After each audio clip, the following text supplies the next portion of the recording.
What is going on at the Melbourne Football Club? I read that Peter Jackson's sort of running one way, you're running another. Alan Stockdale might be chair, maybe he won't. What's happening?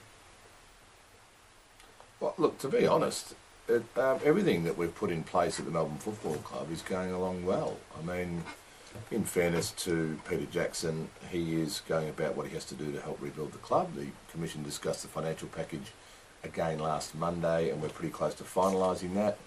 Alan Stockdale, look, I feel the report this morning's a bit unfair to Alan. Alan's been pretty cooperative and proactive. He'd like to be involved with the club, and he's very capable. Does he want to be chair? He does, but we haven't landed on a chairman yet, Neil, and that's the absolute truth. We're going through a process. There's a NOMS committee that involves representatives of the Melbourne Football Club and the AFL, and we are going through a proper, diligent process. There's a review that was conducted on the board by John Trotter. I don't think that report truly represents what's going on, and I haven't spoken to Alan this morning. He left a message on my phone, and I think he would agree with me. So the decision's close on with the reported $2.7 million funding for Melbourne. Is that figure accurate?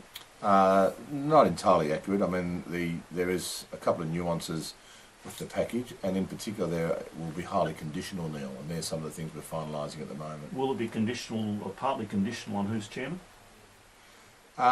It'll be conditional on the composition of the board, which of course would include the chairman, but again, it's incorrect to say that the AFL is appointing the board. They've got a proper process in place, an absolutely proper process, of which we are involved. So it'll be a joint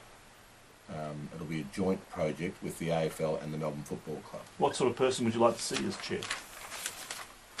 I think obviously someone who's very capable, Neil, who understands good corporate governance, who's in there for the long haul, who shares the same vision to help rebuild this football club once and for all, to make it a sustainable, profitable, on-field success, and someone who's actually passionate and prepared to give up the time, Neil, because look, all chairmen of our football club do a fantastic job because they do it in an honorary capacity, and they've got to be able to have the time, Neil, and that's one of the things that rules out a lot of people.